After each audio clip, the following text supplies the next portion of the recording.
Welcome back to my channel. Yup. I am barefaced. Today, so meaning we are gonna be doing a makeup tutorial, and alam ko medyo matagal na since my last makeup tutorial, and sabi ko babawi ako pero hindi naman ako mabawi.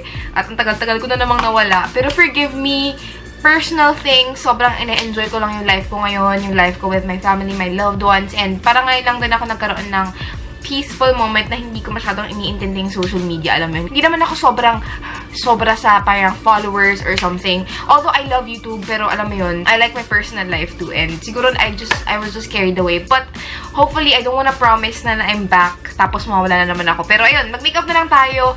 Yung look ko today, parang summery look lang yung peg ko. Wala naman akong masyadong steps na nasa mind ko ngayon, pero I just really wanted to do my makeup with you guys kasi ang tagal ko nang hindi ginagawa yung makeup ko with you guys. So yeah, let's begin. And oh, by the way, tumaba ako ng sobra.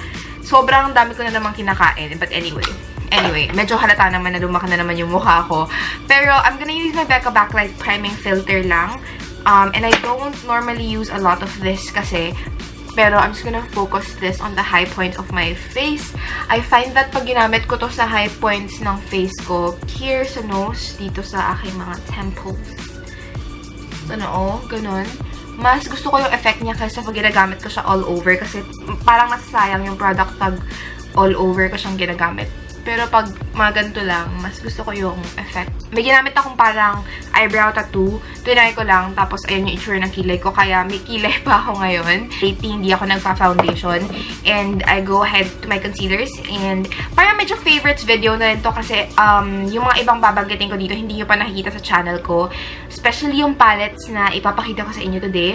Yung main focus natin yung palette. Sobrang ganda, guys. I'm obsessed. But anyway, for the concealers, I'll be using yung Makeup Revolution Conceal and Define Full Coverage Conceal and Contour Concealers. These have been my daily concealers. I haven't been using foundation that much. So I take the shade C6. I think C6 na shade. Dun sa Makeup Revolution Concealer. And I do this as like my all-over foundation. So I just put it everywhere that I feel like I need the coverage. Para for me, less is more right now.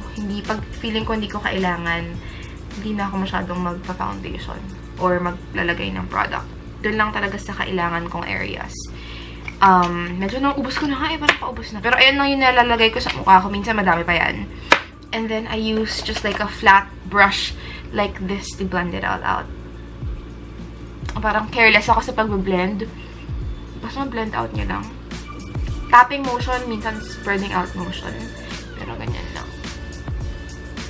Hindi naman to daily makeup routine ko. Gagawa pa ako ng separate na everyday makeup look. Pero ngayon kasi gusto ko may specific summery vibe look na sobrang glowy lang. Yun yung parang peg ko for today. So, yun yung gagawin natin. Yan, super careless lang talaga ako sa pagbablend. Basta na-feel ko na na-blend out niya. Maglalagay ako ng C2, yung shade na C2. And I'm just gonna highlight yung face ko. Eto. Ayun lang halos yung hina-highlight ko. Minsan, I go like this. Pero usually, ito lang. Ito yung LA Girl Sponge. Ganda nito, besh. Parang beauty blender din. I'm using my Wet n Wild na powder, pressed powder. You've seen me use this. Ito yung pinaka-favorite powder ko of all time. I'm just gonna set my entire face. Namiss ko lang gumawa ng mga ganitong tutorials eh. Yung super easy lang. Tapos yung itong powder na ito, sobrang ganda. I bring it to my pores. Kasi madami akong mga pores. Huge pores, yo. Got some huge pores. Tapos, I just set it. Kino-concentrate ko muna tong powder dun sa areas na parang gusto ko i-set. I take like a big fluffy powder brush like this. Since summer na, ang masasuggest ko talaga sa inyo, less is more. Kasi nga, ang mga makeup natin, pag nahuhulas siya, nag-cake up siya. Lalo na kapag hindi mo naman kailangan ng madami, di wag ka na lang masyadong mag-apply ng makeup. So, kilay na tayo, pero nga, sabi ko, meron pa akong mga leftover. Ano to? May muta pa ako, besh. Ba't may muta? Freedom Professional na parang dual brow powder and dark brown. I'm just gonna take deeper shade, mix it with a light shade. So, tuk, tuk, tuk. Tap off the excess, and I'm just gonna fill in yung mga areas na feeling ko nabura na. Which is not a lot. Parang feeling ko okay pa yung kilay ko talaga. So, ayoko din na sobrang dark and deep yung kilay. Kilay is so essential, guys. Sobra. So, ayan. Tapos na yung aking kilay. Tapos na rin yung aking face. Ngayon, mag-bronzer na lang muna ako. Butter bronzer by Physicians Formula. Swirling it and just applying on my face. And as you can see, yung makeup routine ko, hindi naman sabihin mo minadali ha. Hindi siya minadali, pero minimal. Minimal na lang talaga siya ngayon. But bronzing is a step that I still to this day super important ng bronzing kasi pale ako. So, kailangan ko ng color sa face. It just adds so much more color pag may bronzer ka, diba? Alam mo yung feeling na yun. So, ayan. I look complete now. Yeah, I'm gonna move on to eyeshadow na, guys. I want to show you something. Yung eyeshadow super ginagamit ko lately. Papakita ko sa inyo to. Bad Habit Athena palettes. Ito siya. Sobrang ang ganda. Sobrang ginagamit ko. I know. Super gamit siya, guys. Well, I've had it for mga less than a month pa lang and for that amount of time. Hindi naman ako lagi nag-eyeshadows. Ito lang yung palette na talagang ginagamit ko lately. And, actually, dupe siya ng Huda Beauty Desert Dusk. So, as you can see from component pa lang, packaging component, makikita nyo talaga na dupe sila. Sa left ko and sa right nyo, si Huda Beauty. And sa right ko and sa left nyo, si Athena. And as you can see, spot on sila. Walang difference. No difference at all eh. Yung pinaka-masasabi kong difference is the layout of colors. But as you can see, spot on dupes. Ayan. Para mas kita nyo yung colors. And I've used yung Huda Beauty palette once and hindi ko na siya ginamit ulit kasi for me, meh lang siya. Like, meh, ganun. Pero ito, I can't put this down. Mas gusto ko yung formula niya. Halos same lang yung pigmentation. And in fact, I prefer this kasi ang easy to blend. Yan, makikita niyo later sa look. Pero sobrang easy to blend. Ang ganda niya. Sobrang summer-friendly palette. This palette retails for 1,400 pesos lang. And this one, mga 3,500 to 4,000 pesos yung bili ko dito. Ito, 1,400 lang, guys. I got mine from a Lux Beauty Studio. I'm gonna link their shop down below sa description box. Sobrang similar, oh, and I prefer this. I super love this. Also, meron din siya ito, Aphrodite na Bad Habit. Ito naman yung Huda Beauty palette, yung first edition. Ito hindi ko pa nagagamit, pero familiar naman kayo dun sa Huda Beauty, yung first palette ni Huda. Ito yung dupe nun. Meron din siyang dupe for the Too Faced Peachy Matte palette. Ito siya. So nice. Ito yung Milkshake Matte Eyeshadow Collection from the brand Face Candy. I'm taking this shade called Velour. I'm just gonna apply it on my eyes like so. Do you see the pigment? Ayan siya. Lapit ako. What the? Sobrang pigmented tapos blendable. Take note, dry pa yung eyelids ko. Hindi din ako nag-eyeshadow primer. Yung ginamit kong pinaka-primer is yung concealer ko. Super blendable, easy to blend. Sobrang pigmented na hindi ko pa kailangan mag-redip. Ayan, sobrang dry ng eyelids ko, guys. Sobrang dry. Pero, yung eyeshadow, maganda. I'm just applying that all over my lids. Just para to give me a little bit of something. And I'm taking Purity, the next shade. And just buffing everything in. So I want to keep it really light today. I'm gonna take the shade Lore, which is this one right here, and taking the tiniest amount. Sobrang pigmented niya, guys. Super duper. I'm just gonna blend that on my outer V. So gamitin ko si Velour ulit. Just gonna apply that on top of yung Lore shade. So this eye is almost done. I'm just gonna finish this eye and I'll be right back. Sobrang ganda nito. Palette na to, guys. Sobra. If you trust my opinion, I think a Lux Beauty Studio has like all of the palettes na, yung mga dupes. Sa Shop Hush kasi siya mahahanap. And I think she carries like almost all of them. Meron din siya Naked Heat dupe. So something for the eyelids. I want something really bright and pretty. So I'm taking my e.l.f. glitter glue lang. Para lang may base yung ating mata. Sa center ko lang siya ilalagay. Kasi ayoko din naman na parang halo effect lang siya. Sa center lang. So, I'm gonna take the shade Fierce. Itong shade. Kind of like a golden color. You can wet your brush. You can, you know, dry your brush. Oh my god. Ang ganda. Minimal fallout lang pala, by the way. Little to no fall. Like, look! Look at that. Look at that. Look at that. Look at that, guys. Hindi yung brush ko is dry, ha. Oh my god. Walang exag. Ang ganda nitong palette na to. Super blendable, super pigmented, high quality. Mas maganda pa sa Huda Beauty. Sobra. Natry ko na yung Huda Beauty. Hindi ko siya ginagamit, to be honest. Bala ko siya ibenta, tapos bumili na lang ng mga ganitong dupes. Kasi, in terms of quality, kung same lang yung look na makukuha nyo, same colors, quality is better. Doon ka na lang sa dupes. Ayan, no? Shadow lang yan. Dry brush. And that is what I got. That is beautiful. Taking the shade Choose and applying this on my lower lash line.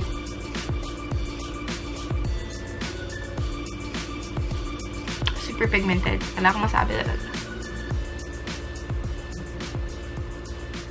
This is just kind of like super golden hour summery vibe. So guys, nag-eyeliner lang ako kasi parang feeling ko medyo kulang.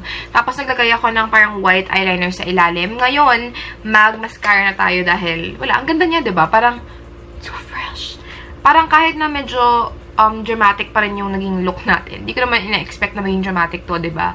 Pero kahit na medyo dramatic pa rin siya, parang it ties well together. I don't know why. It just looks really nice. Heroine Make Long and Curl for my lashes because it's super nice.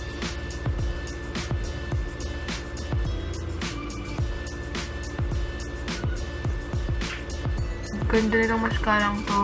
Super. Pero hindi ko dadamihin kasi nagka-falsies naman tayo. So, medyo walang point pag nilagyan ko ng sobrang dami. I'm using yung Clinique Lash Power Mascara just for my bottom lashes.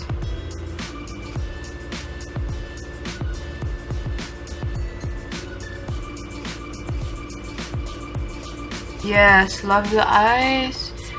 Super ganda, but kind of minimal at the same time. We just use minimal products, but ang ganda pa rin ng result. Anyway, maglalagay lang ako ng lashes off camera. Tapos yung gagamitin ko are these Taiwan lashes lang. And then I will be right back kasi medyo nag-struggle ako sa lashes. So, para mas mabilis tayo, I'm just gonna put these off camera and then I'll be right back. Lashes are on, you guys. And as you can see, medyo dramatic din pala yung lashes ko, no? But I love how fluttery these ones are. And take note, Taiwan lashes lang to. Sobrang parang 55 pesos lang ata per 10 pairs yung bili ko dito. So, super okay na rin. But now, the eye makeup is done. And I'm gonna contour my face using this one. Ito yung Park Avenue Princess na Chisel palette from Tarte. And, guys, ang ganda nito. I've been using it for quite a while now. And I'm just gonna use this kind of brush. And I'm gonna pinch it. I'm taking the shade Carrot, which is yung contour shade dito. And I'm just gonna kind of contour. Contour really lightly. I find that with my face structure, I don't really need to do much contouring. But, you know, for the sake of this video, I'm contouring. And again, yung face structure ko kasi, thank God, medyo ano naman siya maayos na hindi ko feel na kailangan mag-contour. Gamitin ko yung Ann Klutz na contour brush. Thank you, Ate Ann! Kasi sinendan ako ni Ate Ann ito. And ang ganda ng brush set niya, guys. Super okay. Kung gusto nyo bilhin nyo, worth the money siya for me. Ayan. Para lang bawasan naman yung katabaan ng mukha ko. Kasi ang taba talaga ng mukha ko ngayon. And I'm also hitting a little bit on the nose. Just for a slimmer nose appearance. Since we're keeping it with the coral theme, I'm gonna be using my Careline blushes.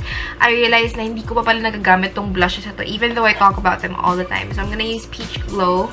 I use this like all the stinking time. So I'm kind of surprised that I don't use it on camera more. But yeah, Peach Glow.